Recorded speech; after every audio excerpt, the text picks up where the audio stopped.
ورحمۃ اللہ وبرکاتہ۔ الحمد للہ وحدہ والصلاة والسلام علی من لا نبی بعدہ۔ اما بعد فاعوذ باللہ من الشیطان الرجیم، بسم اللہ الرحمن الرحیم۔ انا نحن نزلنا الذکر وانا له لحافظون۔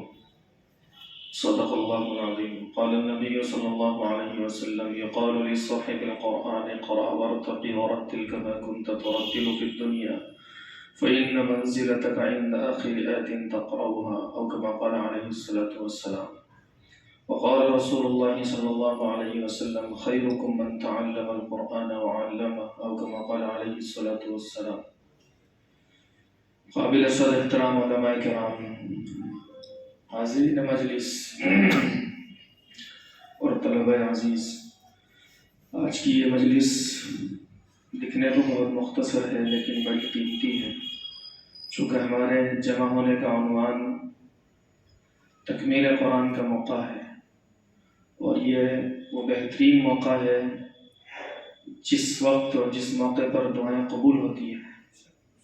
اللہ رب العزت نے کچھ جگہیں ایسی بنائی ہے جہاں دعا قبول ہوتی ہے، ان میں سے سب سے زیادہ طاقتور جگہ ملتزم ہے، جس پر آج تک جس نے جو دعا مانگی وہ ہر حال میں قبول ہوئی ہے۔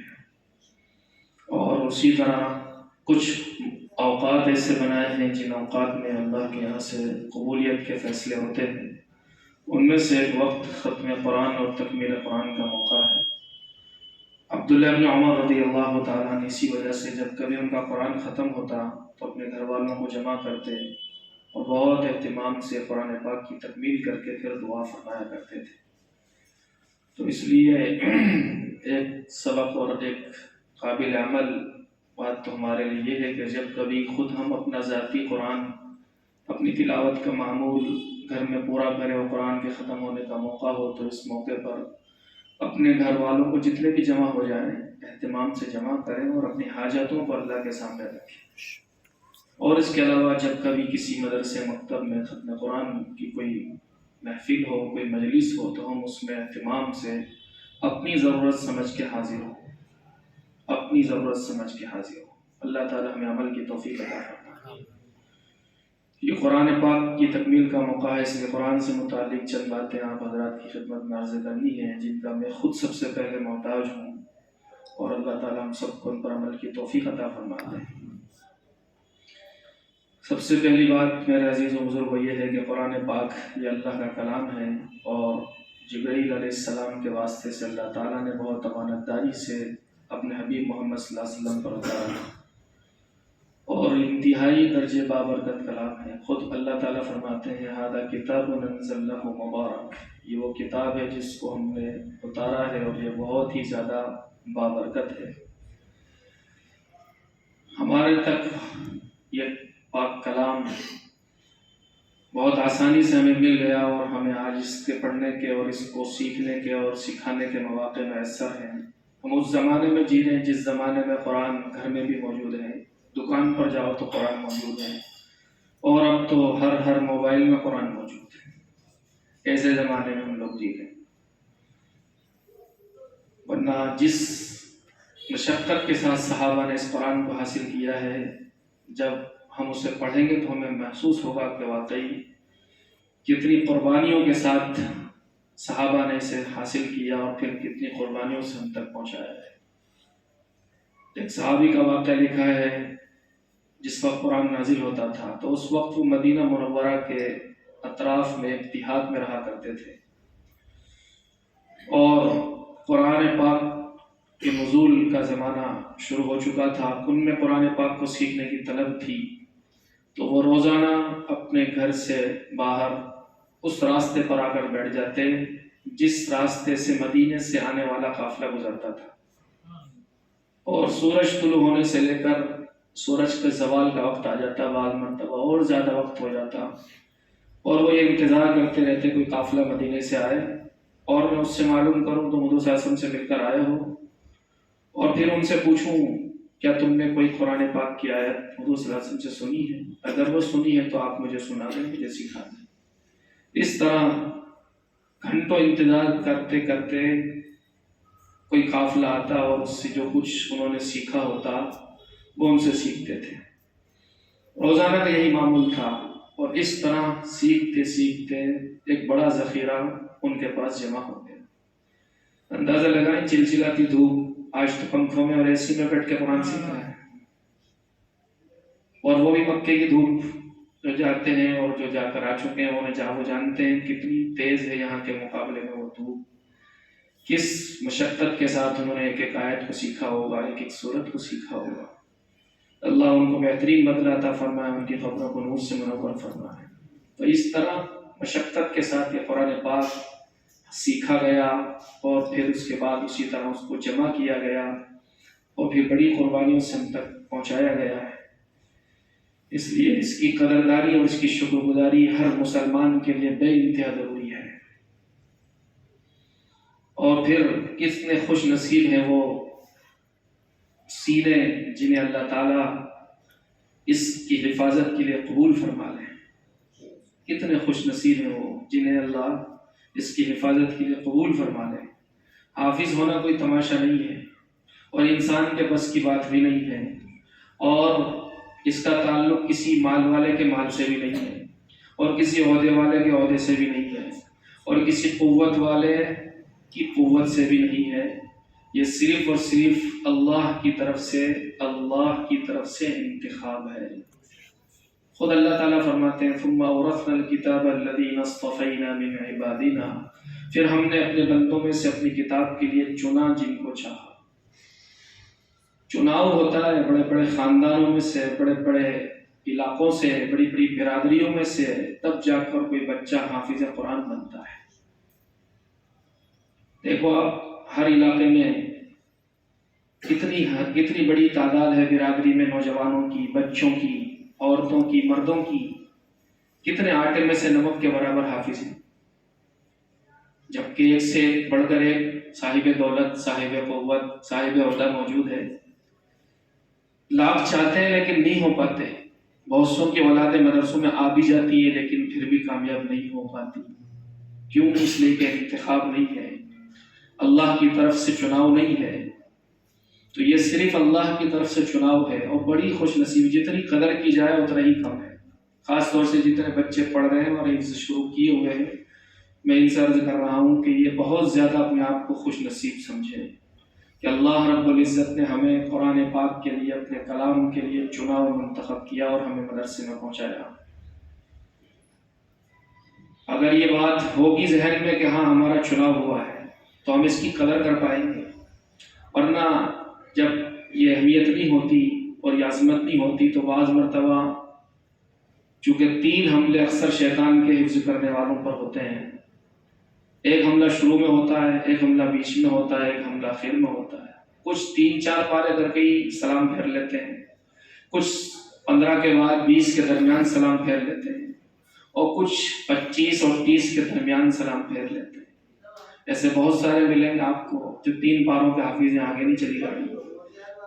15 سے آگے نکلے، 17-18 پہ بریک لگ گیا، 25 پارے ہو گئے، 27-28 پر محروم ہو گئے، اور آج تک پورا کر ہی نہیں پائے. تو یہ بہت زیادہ ہمارے ذہن و دماغ میں رہنا چاہیے کہ ہم چن کر یہاں آئے. جس طرح MLA کا چناؤ ہوتا ہے، جس طرح پارشدوں کا چناؤ ہوتا ہے، جس طرح CM کا چناؤ ہوتا ہے، اور جس طرح PM کا چناؤ ہوتا ہے، اسی طرح قرآن پاک کے لیے اللہ جو ساری کائنات کا خالق و مالک ہے، اس کی طرف سے اپنے بندوں کا چناؤ ہوتا ہے. تو مر مٹنا چاہیے اس پر. تو ایسا چناؤ ہے، مر مٹنا چاہیے اس پر. جتنی قدردانی کی جائے اتنی کم ہے. ماں باپ کو بھی مر مٹنا چاہیے اور بچوں کو بھی مر مٹنا چاہیے کہ اللہ رب العزت نے ہمیں اتنے عظیم شرف، اتنی عظیم چیز کے لیے قبول فرمایا. چونکہ قرآن کا کسی سینے میں محفوظ ہونا یہ انسان کے بس کی بات نہیں ہے، صرف اللہ کے فضل سے ہے. قرآن میں اللہ تعالیٰ خود فرماتا ہے وَلَقَدْ يَسَّرْنَا الْقُرْآنَ لِلذِّكْرِ، ہم نے قرآن کو آسان کیا ہے ذکر کے لیے، نصیحت کے لیے، یاد کرنے کے لیے. اگر اللہ اسے آسان نہ کرتا تو دنیا میں کوئی ہے ہی نہیں جو اسے حفظ کر لے. آپ اس کسی اور کتاب کو حفظ کر کے بتا دیں، اول تو یاد نہیں کر پائیں گے، یاد کر لیں گے تو باقی نہیں رکھ پائیں گے. یہ سریع الحفظ ہے، جتنا زیادہ دنیا میں اسپیڈ کے ساتھ یہ کتاب یاد ہو سکتی ہے، دنیا میں کوئی سی کتاب نہیں ہو سکتی، کیونکہ اللہ نے اس کو آسان کیا ہے اور اللہ نے اس کی حفاظت کی ذمہ داری لی ہے۔ اللہ نے اس کی حفاظت کی ذمہ داری لی ہے، اس لیے بہت سے تو ماں کے پیٹ سے حافظ پیدا ہوئے، اور بہت سے پیدا ہونے کے بعد 5 مہینے میں حافظ۔ ابھی مرکز میں ایک 7 سال کا بچہ 7 مہینے میں حافظ قرآن، یہ تو ابھی تازہ ہی ہے۔ پچھلے 2 ہفتے پہلے جو ہے وہ مشورے میں اس بچے کا قرآن پاک کی تکمیل کا موقع تھا، مدراس کا رہنے والا بچہ ہے، 7 سال کا بچہ 7 مہینے میں حافظ قرآن ہے۔ کسی کے بس کی بات؟ اللہ کا فضل، اللہ کی توفیق شامل حال ہے۔ اللہ نے آسان کیا ہے، 5 سال، 5 مہینے میں، 7 مہینے میں، 9 مہینے میں، 1 سال میں، اور پھر اس سے آگے تو بہت سارے مل جائیں، ورنہ بہت بڑی تعداد ہے جنہوں نے 1 مہینے میں سے قرآن کیا۔ اور صرف بچپن میں نہیں، حضرت مولانا قاسم نانوتوی رحمۃ اللہ علیہ نے جس سال حج پہ گئے اور رمضان کا مہینہ شروع ہو گیا اور بغیر قرآن کے رمضان گزر جائے تو بہت بھی ناممکن سی بات تھی، تو طے کیا 1 پارہ روزانہ یاد کرنا ہے، تراویح میں سنا دینا۔ تو ادھر رمضان پورا ہو، ادھر قرآن پورا ہو گیا۔ بڑی عمر میں بھی قرآن حفظ کرنے والوں نے حفظ کیا۔ اب سوچو کیسے ہو سکتا ہے سوائے اللہ کی توفیق کے؟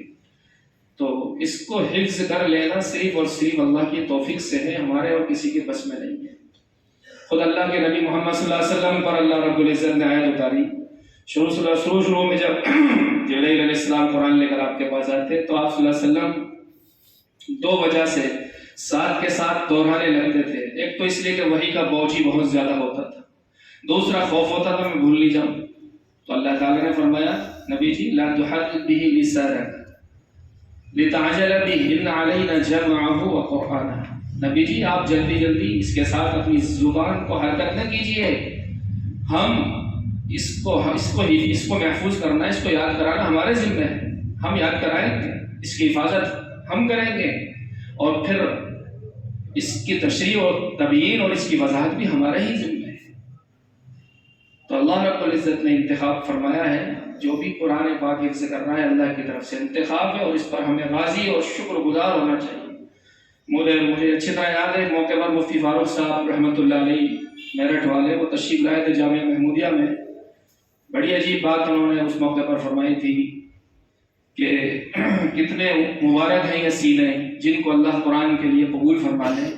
مثال دے کر فرمایا تھا اگر کوئی ہیرا ہو، ہم اگر اس ہیرے کو، اس قیمتی ہیرے کو کسی الماری میں رکھیں گے تو وہ الماری جس کمرے میں ہوگی اس الماری کی بھی حفاظت ہوگی، پھر جس کمرے میں وہ الماری ہوگی اس کی بھی حفاظت ہوگی، پھر جس ہال میں ہوگی اس ہال کی بھی حفاظت ہوگی، پھر جس گھر میں ہوگی اس کی بھی حفاظت ہوگی، وہ گھر جس کمپاؤنڈ میں ہوگا اس کی بھی حفاظت ہوگی، وہ کمپاؤنڈ جس ایریے میں ہوگا اس کی بھی حفاظت ہوگی۔ اسپیشل ٹیم اس کی حفاظت اور اس کی سیکیورٹی کے لیے وہاں پر متعین کی جائے گی، تاکہ کوئی اس ہیرے کو چوری نہ کر سکے اور کوئی اس ہیرے تک غلط ارادے سے پہنچ نہ سکے۔ تو اسی طرح چونکہ اللہ کو قرآن کی حفاظت کرنی تھی، اور قرآن کے لیے سینے، انسان کے سینوں سے بہتر کوئی جگہ نہیں، انسان کے سینوں سے بہتر کوئی جگہ نہیں ہے۔ کسی الماری میں ہو تو الماری کو تو جلا دیا جائے، چوری کر لیا جائے، کسی مکان میں ہو تو مکان کو چوری کر لیا جائے، جلا دیا جائے، حادثے کا شکار ہو جائے، لیکن انسان کے سینے وہ جگہ ہے جہاں پر کسی کی رسائی نہیں۔ اسی لیے جب ایک موقع پر ایک انگریز کو ایک بہت بڑے اللہ والے نے بازار میں قرآن پاک کے نسخے خریدتے ہوئے پایا اور دیکھا کہ وہ بہت زیادہ قرآن کے نسخے خرید رہا ہے، تو اس سے پوچھا کیا بات ہے، تو کیوں قرآن کے نسخے خرید رہے ہو؟ تو اس نے راز اگل دیا اور کہا کہ ہمارا یہ مشورہ ہوا ہے کہ قرآن کو مٹا دیا جائے، ہندوستان سے قرآن کو مٹا دیا جائے، ختم کر دیا جائے، تاکہ مسلمانوں سے جذبہ جہاد ہی ختم ہو جائے اور پھر ہمارے خلاف بغاوتیں ختم ہو جائے۔ تو اس لیے ہم نے طے کیا ہے کہ سارے ہندوستان میں جتنے قرآن کے نسخے ان سب کو جمع کر کے آگ لگا دیں۔ تو انہوں نے کہا کم عقل ہو تم، بہت زیادہ بیوقوف ہو تم سمجھتے ہو کہ قرآن صرف ان 2 پٹھوں کے درمیان میں؟ ارے قرآن تو مسلمانوں کے بچوں کے سینوں میں محفوظ ہے، تم ان پٹھوں میں موجود، اوراق میں موجود قرآن پاک کے نسخوں کو تو جلا سکتے ہو، لیکن جو قرآن انسانوں کے، مسلمانوں کے، بچوں کے، جوانوں کے، بوڑھوں کے، عورتوں کے، مردوں کے سینوں میں موجود ہے، تو ہم اسے کیسے جلا سکتے؟ تو وہ دنگ رہے گا، اور حقیقت یہی ہے۔ تو یہ اللہ کی طرف سے بہت بڑا انتخاب ہے کہ اللہ نے اس قرآن ایک ہیرا ہے، اس کی حفاظت کے لیے اللہ نے ہمارے سینوں کو منتخب کر لیا، اور خوش نصیب ہے وہ ماں باپ جن کے اولادوں کو اللہ رب العزت نے اس کے لیے قبول فرما لیا۔ جب اللہ نے قرآن کی حفاظت کا وعدہ کیا ہے تو یہ بات یقینی ہے کہ جو قرآن جن سینوں میں ہوگا ان سینوں کی بھی حفاظت ہوگی، وہ سینے جن گھروں میں ہوں گے ان گھروں کی بھی حفاظت ہوگی، وہ قرآن جہاں پڑھایا جائے گا ان جگہوں کی، ان مقامات کی بھی حفاظت ہوگی، اور جو اس کی دامیں، درہمیں، سخنیں جیسی بھی مدد کریں گے اور اس پر خرچ کریں گے اور اس کی حفاظت کا انتظام کریں گے، اس میں معاونت کریں گے، ان سب کی حفاظت ہوگی۔ اس لیے اگر ہم یہ چاہتے ہیں کہ اغیار کے حملوں سے اور باطل سے ہماری حفاظت ہو جائے، ہمارے بچوں کی جان، مال، عزت اور آبرو محفوظ ہو جائے، تو اپنے آپ کو قرآن سے وابستہ کر دیں۔ یہ حفاظت کا سب سے طاقتور راستہ ہے، چونکہ اللہ نے بہت زیادہ تاکید کے ساتھ کہا ہے۔ جو اہل علم ہے وہ جانتے ہیں کہ اِنَّا نَحْنُ نَزَّلْنَا الذِّكْرَ وَإِنَّا لَهُ لَحَافِظُونَ، کس قدر تاکید کی بھرمار کر رکھی اللہ رب العزت نے اس آیت میں، کہ کوئی کہیں سے شک کا کوئی خانہ بھی اگر کسی کے دل میں پیدا ہو تو وہ کھرچ کر نکال دیا جائے کہ یہ وہ کتاب ہے جس کی حفاظت کی ہم نے 101% ذمہ داری لی ہے، اور جب سے اللہ نے ذمہ داری لی ہے تب سے آج تک محفوظ ہے۔ یہ صرف الفاظ ہی محفوظ نہیں ہے، بلکہ جو قرآن کا لہجہ ہے اور جو قرآن کو پڑھنے کا طریقہ ہے، اللہ رب العزت نے اس کی بھی حفاظت کا انتظام دنیا میں کیا ہے۔ اس کے معانی اور اس کی تفسیر اور اس کے مطلب کی حفاظت کا بھی اللہ رب العزت نے ذمہ لیا ہے۔ اس لیے جہاں ایک طرف اللہ نے الفاظ کی حفاظت کے لیے حفاظ کرام کی جماعت کو دنیا میں تیار کیا اور پیدا کیا، وہیں اس کے لب و لہجے کی حفاظت کے لیے اللہ رب العزت نے قراء کرام کی جماعت کو تیار کیا، اور وہیں اس کے معانی اور مطالب اور تفسیر کی حفاظت کے لیے اللہ تعالیٰ نے مفسرین کی جماعت کو پیدا فرمایا۔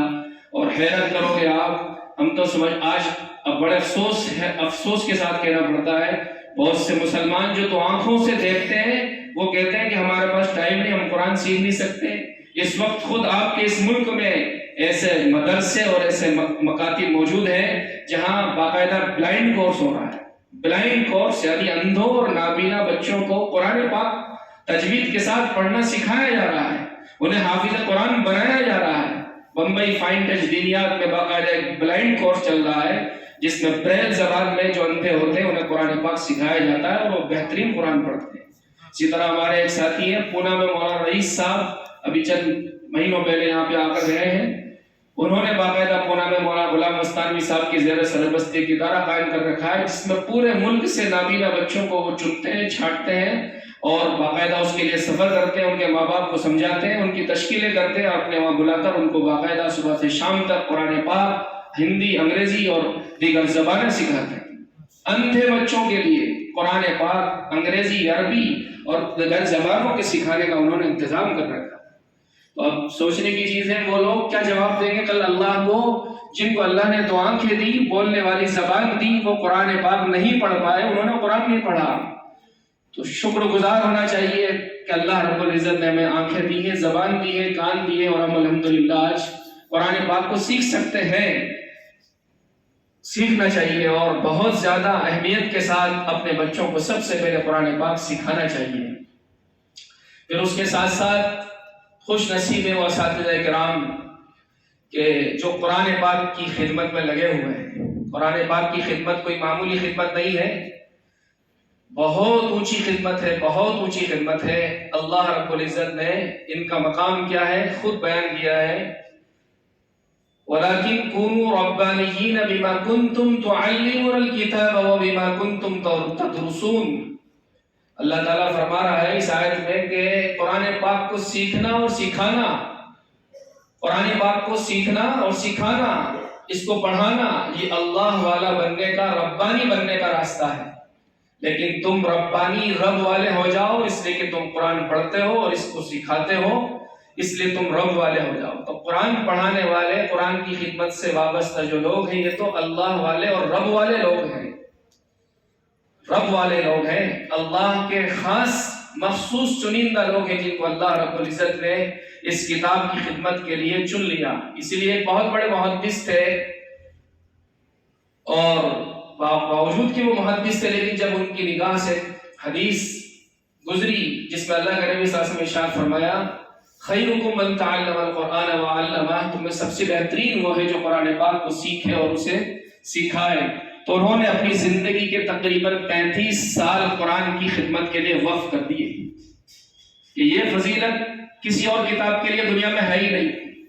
یہ بہتری کی سرٹیفکیٹ اور افضلیت کا سرٹیفکیٹ صرف اور صرف ان لوگوں کے لیے ہے جو قرآن پاک کی تعلیم اور تدریس میں مشغول ہیں۔ انہوں نے اس شرف کی وجہ سے اپنی زندگی کا ایک بہت بڑا سرمایہ صرف قرآن کی خدمت کے لیے وقف کر دیا، حالانکہ وہ محدث تھے۔ تو ایسی خدمت ہے جس کو تو جتنا اس میں اپنے آپ کو مشغول رکھا جائے اتنا بہتر ہے، اور پھر اس کا احساس بھی ہو دل میں۔ بہت کمی پائی جاتی ہے آج اس سلسلے میں کہ جو پڑھانے والے ہیں ان کے دل میں اس کا کیا احساس اور کیا مقام ہے۔ ایک ڈاکٹر سے پوچھا جائے آپ کیا کہتے ہیں، آپ کون ہیں، آپ کیا کرتے ہیں، تو بڑے فخر سے کہتا ہے کہ میں ڈاکٹر ہوں اور میری کلینک ہے۔ ایک وکیل سے پوچھا جائے تو بڑے فخر سے کہتا ہے کہ آپ کون ہیں، میں وکیل ہوں اور میں کورٹ میں کام کرتا ہوں۔ ایک جج سے پوچھا جائے تو بڑے فخر سے کے ساتھ اپنا اور اپنے پیشے کا تعارف کراتا ہے۔ لیکن افسوس یہ ہے کہ بہت سے ایسے قرآن کے خادم ہیں کہ جب ان سے پوچھا جاتا ہے کہ آپ کیا کرتے ہیں تو وہ بہت شرماتے ہوئے جھجکتے ہوئے فرماتے جی میں نورانی قاعدہ پڑھاتا ہوں، جی میں پارے علم پڑھاتا ہوں، جو میں ناظر قرآن پڑھاتا ہوں۔ حالانکہ سب سے زیادہ جرأت کے ساتھ اور فخر کے ساتھ جو لوگ قرآن کی خدمت میں مصروف ہیں انہیں اپنا تعارف کرانا چاہیے کہ الحمدللہ ثم الحمدللہ ثم الحمدللہ، میں وہ کتاب پڑھاتا ہوں جس سے بہتر دنیا میں کوئی کتاب نہیں۔ جو آج تک دنیا میں جتنی آسمانی کتابیں آئی ہیں اور نیچے کی کتابیں ان تمام کتابوں کی سردار ہے، الحمدللہ میں وہ پڑھاتا ہوں۔ اتنا جرأت کے ساتھ اور اتنا اعتماد کے ساتھ اور عظمت کے ساتھ جواب دینا چاہیے کہ سامنے والا حیران و دنگ رہ جائے، لب و لہجے سے پتہ چل جائے کہ ہاں واقعی یہ قرآن کا عظیم خادم ہے اور قرآن کا عظیم ثبوت ہے۔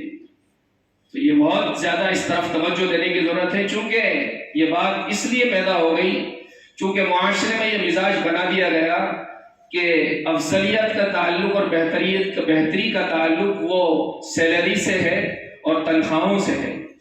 تو جس کی سیلری جتنی زیادہ اس کی اتنی ہی عظمت، اس سیلری والے میں بھی عظمت اور جو دیگر اس سے متعلقین ہیں معاشرے کے لوگ ان کے دلوں میں بھی عظمت۔ حالانکہ مال سے اور سیلری سے کوئی آدمی افضل نہیں ہوتا، کوئی افضل نہیں ہوتا، یہ کوئی افضلیت کا اس امت میں معیار ہے ہی نہیں۔ اگر مال سے افضلیت کا تعلق ہو اور پیسے کمانے سے افضلیت کا تعلق ہو تو جو بدکار اور جرائم پیشہ عورتیں ہیں وہ ایک رات کے 1 لاکھ روپے کما لیتی ہیں، تو ان کو بھی عظمت سے کہنا چاہیے اور وہ بھی ان کو بھی عظمت سے دیکھنا چاہیے۔ جو جرائم پیشہ اور گناہوں کا کاروبار کرنے والی، اپنی عزت اور عفت کو بیچ کر پیسے کمانے والی عورتیں ہیں، وہ ایک رات کے 1 لاکھ روپے، 1.5 لاکھ روپے، 3 لاکھ روپے وصول کر لیتی ہے، تو پھر انہیں بھی معاشرے میں اونچا مقام ملنا چاہیے اور انہیں بھی اپنے آپ کو فخریہ بیان کرنا چاہیے۔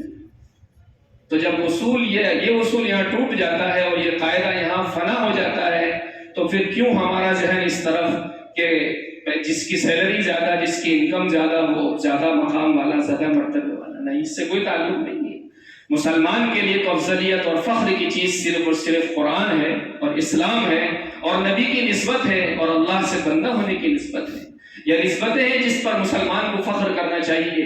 اس کے علاوہ جتنی نسبتیں ہیں وہ ساری کی ساری محمد صلی اللہ علیہ وسلم نے ختم کر دی، چاہے وہ قومیت کی ہو، وطنیت کی ہو، رنگ کی ہو، علاقے کی ہو، پیشوں اور ڈگریوں کی ہو، وہ ساری کی ساری نسبتیں ختم کر دی اور قرآن نے ان سب کو قابل اعتنا اور قابل اعلاز قرار دیا۔ خود اللہ رب العزت نے فرمایا سورہ حجرات میں، یا ایھا الناس انا خلقناکم من ذکر و انثی وجعلناکم شعوبا وقبائل لتعارفوا ان اکرمکم عند اللہ اتقاکم، اے لوگوں ہم نے تمہیں ایک مرد عورت سے پیدا کیا ہے اور تمہارے مختلف خاندانوں قبیلے بنائے ہیں، یہ اس لیے نہیں بنائے کہ تم ایک دوسرے پر بڑائی جتاؤ، ایک دوسرے پر فخر کرو، اپنے آپ کو ایک دوسرے کے مقابلے میں افضل اور بہتر سمجھو، یہ تو صرف ہم نے تعارف کے لیے بنایا۔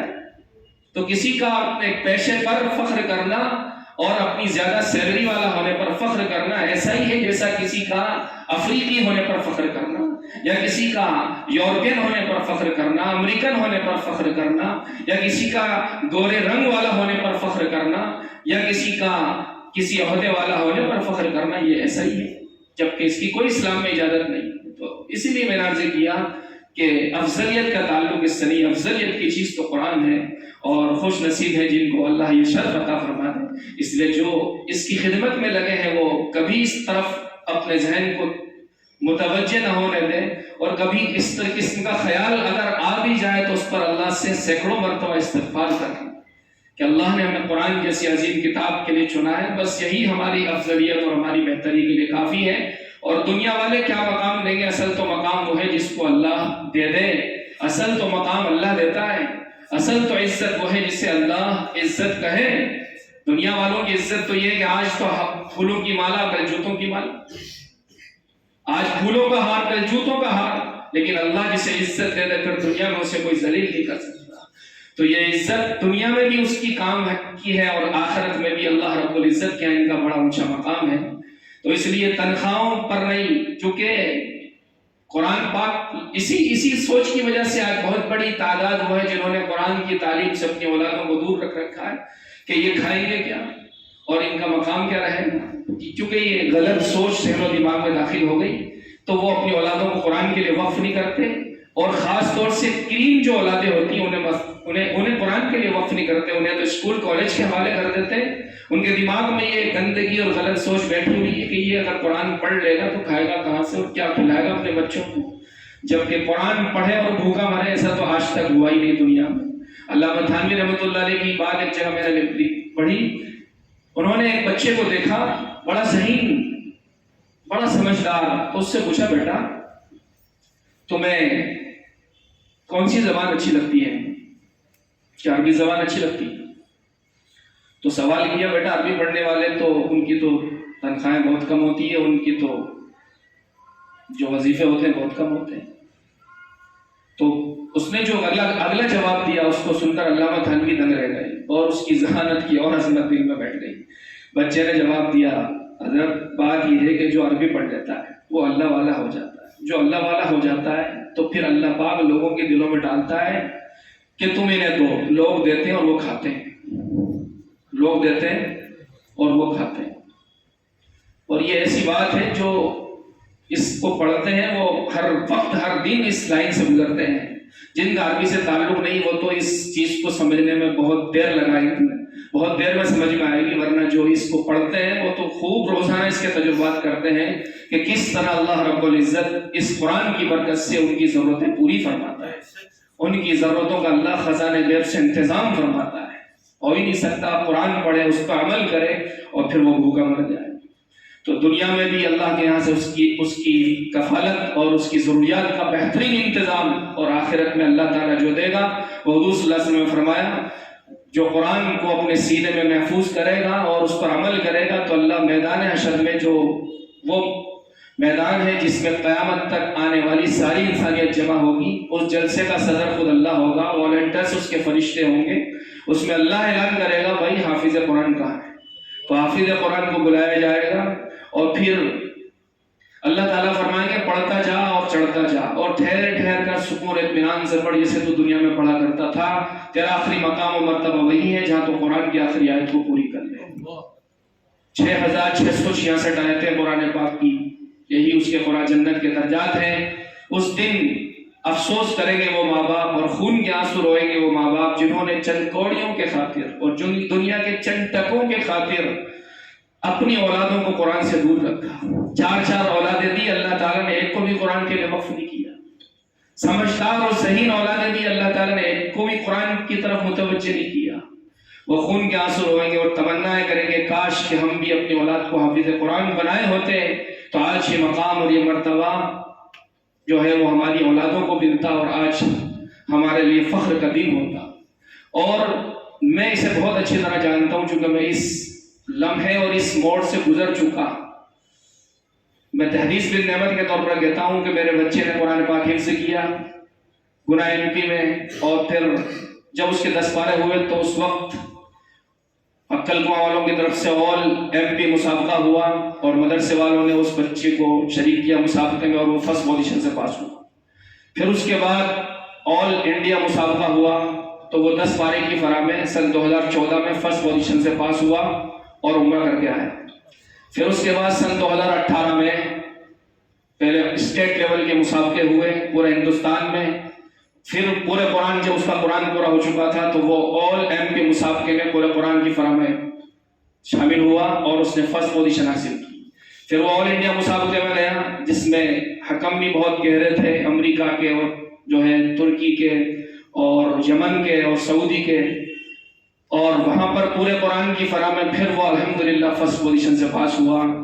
اور جب وہ اس کا تقسیم انعامات کا جلسہ ہوا اور اس موقع پر جب اس کا نام پکارا گیا تو جو خوشی کے آنسو ہوتے ہیں وہ دنیا میں میں نے محسوس کیے، وہ میں گزرا ہوں ان سے، وہ کیسے خوشی کے لمحات ہوتے ہیں اور کیا آدمی کے دل پر بیتتی ہے۔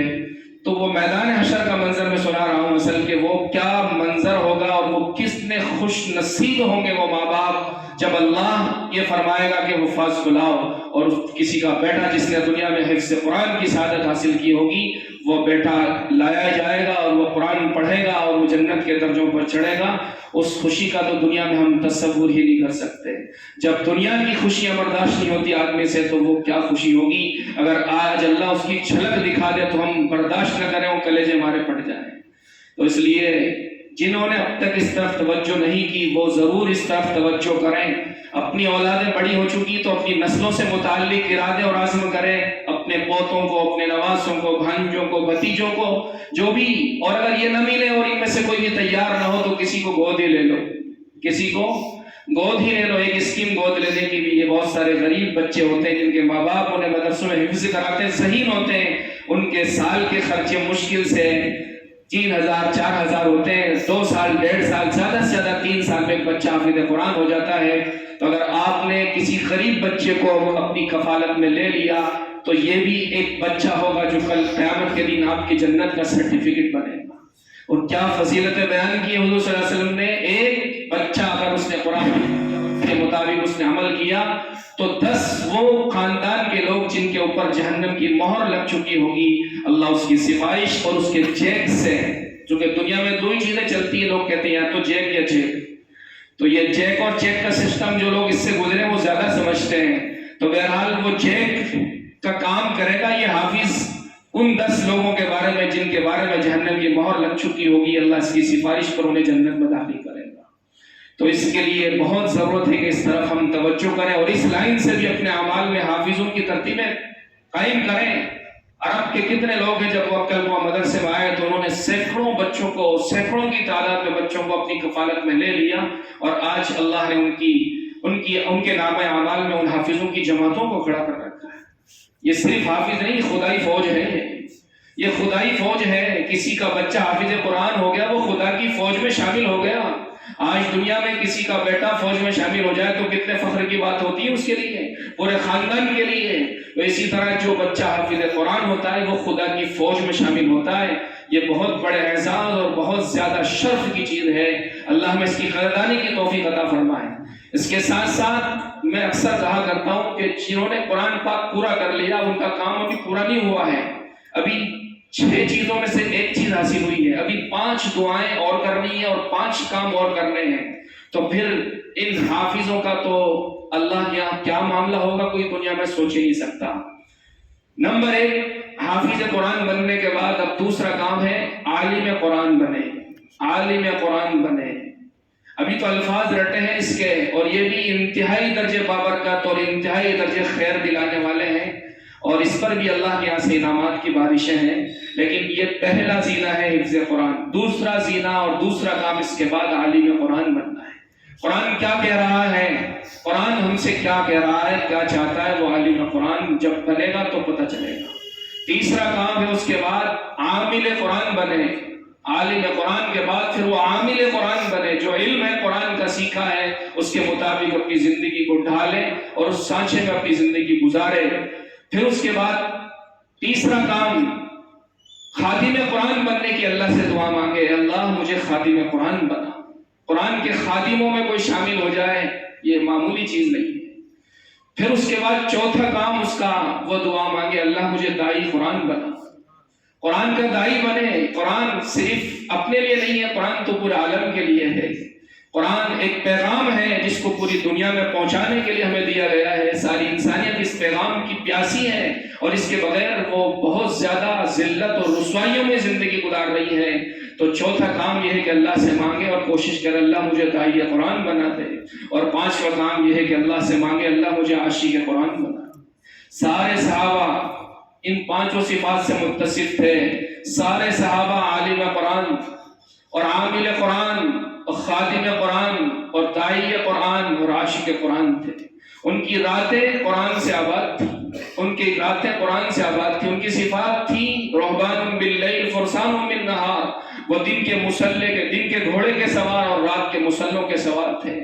قرآن کہتا ہے تتجافى جنوبهم عن المضاجع يدعون ربهم خوفا وطمعا، وہ خوف اور امید کے ساتھ راتوں کو اپنے رب سے باتیں کیا کرتے تھے، بستروں سے علیحدہ رہا کرتے تھے۔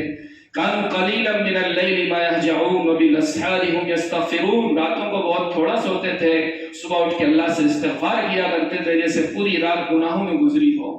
تو سارے صحابہ ان صفات سے متصف تھے، اس لیے ان پانچوں خوبیوں کو اپنے اندر پیدا کر کے صحابہ نے جس میدان میں قدم رکھ دیا، فتح اور کامیابی نے ان کے قدم چھوئے۔ صحابہ نے دنیا، اس زمانے کا روم اور فارس، کوئی سائنس پڑھ کے فتح نہیں کیا تھا، کوئی جدید ٹیکنالوجی کے راستے سے فتح نہیں کیا تھا۔ جدید ہتھیار، جدید ٹیکنالوجی سے مزین ہتھیاروں سے لیس ہو کر اس زمانے کے سپر پاوروں کے پرکھچے نہیں اڑائے تھے۔ صحابہ نے قرآن کی انہی پانچوں چیزوں کو اپنے اندر جمع کر کے دشمنوں سے اور اس زمانے کے سپر پاوروں سے مقابلہ کیا، اور اللہ رب العزت نے ہر میدان میں، چاہے ان کی تعداد 313 ہو، چاہے 700 ہو، چاہے 3000 ہو، اللہ نے ہر میدان میں دشمن کی سینکڑوں گنا زیادہ اور بھاری تعداد پر صحابہ کو فتح اور کامیابی عطا فرمائی۔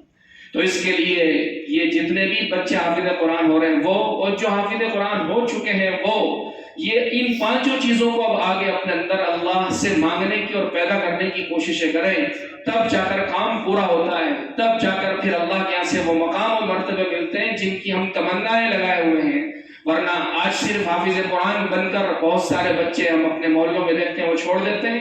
اب قرآن کے حافظ کی مہر تو ان کے ساتھ لگ گئی، لیکن ان کا تعلق اب آگے قرآن کے علم سے کچھ نہیں ہے، ان قرآن کے عمل سے ان کی زندگیاں خالی ہیں، قرآن کی خدمت سے ان کا کوئی تعلق نہیں ہے، قرآن کی دعوت سے ان کا کوئی تعلق نہیں ہے، اور عشق کا تو کہیں سے کہیں وجود ہی نہیں ہے، وہ تو بہت آخری درجے کی چوٹی کی چیز ہے۔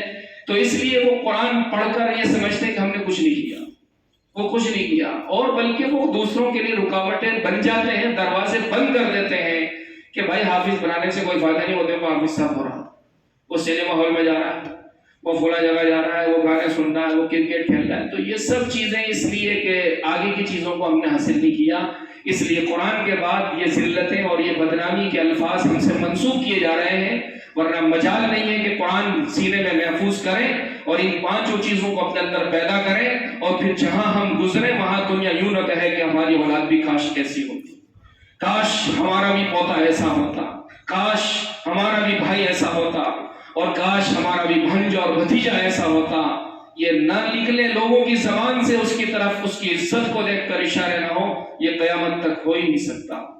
آخری بات کہہ کر اپنی بات میں ختم کر رہا ہوں، اور وہ یہ ہے کہ اس وقت تک حافظ قرآن بننے کے بعد ایک بہت بڑی بیماری سے بھی ہمیں بچنا ہے، کیونکہ اس وقت اس سے بہت نقصان ہو رہے ہیں، اور وہ یہ ہے کہ حافظ قرآن بننے کے بعد اکثر ماں باپ اس برائی میں مبتلا ہو جاتے ہیں کہ ہمارا بچہ حافظ قرآن ہو گیا، اب ہماری مسجد کا جو مصلی ہے اس پر ہمارے بچے کا حق ہے،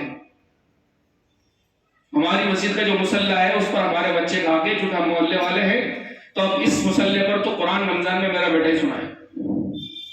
یہ عجیب چیز پتہ نہیں کس نے چلا دی اور کس نے گھول دی معاشرے میں کہ مسجد ہماری ہے اور مصلی ہمارا ہے اور اس پر ہم محلے والے ہیں تو ہمارا زیادہ حق ہے۔ یہ سوائے جہالت کے کچھ نہیں ہے، انتہائی درجے گہری اور بدترین جہالت ہے۔ پچھلے رمضان میں بھی اس سے متعلق کئی بیچارے ائمہ کرام کے فون آئے کہ اس طرح ایک فلاں صاحب ہیں وہ پریشان کر رہے ہیں اور مجھے قرآن سنانے نہیں دے. ارے پورے سال جنہوں نے خدمت کی تمہارے مصلے پر، اور اب رمضان میں آپ کہہ رہے ہیں پورے سال تو آپ نے نہ سلام نہ دعا نہ کلام، اور پورا سال کوئی تعلق نہیں، بلکہ بہت سے تو وہی جو نماز تک نہیں پڑھتے ہیں، اور رمضان میں کہہ رہے ہیں کہ ہمارا بچہ حافظ ہوگا، مصلے پہ قرآن ہمارا سنایا، اور اس پر کمیٹی سے چیک لگوا رہے ہیں. دنیا کے فاسق و فاجر بہت سے محلے میں لوگ ہیں، صاحب حیثیت ان کے چیک لگوا رہے ہیں اور امام صاحب کو پریشان اور ائمہ کرام کو پریشان کر رہے ہیں. تو یہ بہت زیادہ بچنے کی چیز ہے، بہت زیادہ اس سے بچنا چاہیے. اس کا مطلب تو یہ ہوا کہ ایک شہر کی جامع مسجد ہے تو اب آپ کا بچہ عالم اور حافظ ہو گیا تو آپ کہیں کہ صاحب شہر ہمارا ہے اور شہر کی جامع مسجد ہماری ہے، اس کے مصلے پر اب ہمارا حق جاتا ہے، تو لہٰذا امام صاحب کو ریٹائر کیا جائے، اب الوداع جمعہ انشاءاللہ ہم ہی پڑھائیں گے، ہمارا بچہ پڑھائے. شہر کی جامع مسجد کے بعد عیدگاہ کا نمبر ہے کہ صاحب عیدگاہ شہر کی ہے، ہم شہر والے ہیں، شہر کے عیدگاہ پر ہمارا زیادہ حق ہے. پہلے ہمارا بچہ قابل نہیں تھا، اب ہمارا بچہ الحمدللہ مفتی اور عالم اور قاری ہو چکا ہے، تو اب قاضی صاحب کا ٹرانسفر کیا جائے اور ریٹائر کیا جائے، قاضی صاحب کو پیچھے کر کے عید کی نماز ہمارا بچہ پڑھے. کیا یہ انصاف ہے؟ کیا یہ عقل مندی ہے؟ کیا یہ سمجھداری کی بات ہے؟ کیا یہ دعائیں لینے والا راستہ ہے یا بد دعائیں لینے والا راستہ ہے؟ بہت زیادہ اس سلسلے میں چوکنا رہنا چاہیے. آپ مصلے کی بات تو بہت دور کی ہے، کسی مسجد میں مؤذن مقرر ہے، اس نے اذان پڑھ دی، اس کی پرمیشن کے بغیر اسلام کسی کو اجازت نہیں دیتا وہ تکبیر کہتے ہیں. مصلی تو دور کی چیز ہے، بغیر پرمیشن کے مؤذن کی آپ اذان نہیں پڑھ سکتے. مؤذن صاحب نے اذان پڑھ دی تو آپ اس کی پرمیشن کے بغیر تکبیر نہیں کہہ سکتے. تو آپ سوچیں مصلی پر آپ کا کیسے حق ہو سکتا ہے. اور بیچارے کمیٹی والے بھی نادان ہوتے ہیں، ان کو مسائل کا علم ہوتا نہیں، وہ جمن کلن ہوتے ہیں، وہ بھی بیچارے ہاں محلے کا بچہ ہے، وہ محلے کا بچہ ہے. کسی پر خاندانی عصبیت غالب ہوتی ہے اور کسی پر کوئی امام صاحب سے کوئی ترش ہوئی اور کسی موقع پر ناچاکی وقتی طور پر وہ اس پر اس کا اثر ہوتا ہے اور اس موقع پر وہ انتقام نکال لے رہے ہیں. حق کو کہتے نہیں، حق کو مانتے نہیں، حق کو سنتے نہیں، اور یوں بد دعائیں لینے کے اور اللہ سے بغاوت لینے کے اور اللہ سے اعلان جنگ کرنے کے کام کرتے ہیں. بخاری شریف کی روایت کہہ رہی ہے من عادى لي وليا فقد آذنته بالحرب، جس نے کسی میرے ولی سے دشمنی کی اس کو میری طرف سے اعلان جنگ ہے. تو ولی کا مطلب یہ تھوڑی کہ لمبی چوڑی تصویر پڑھے وہی ولی ہوتا ہے. جو قرآن پڑھا رہا ہے اس سے بڑا ولی کون ہے؟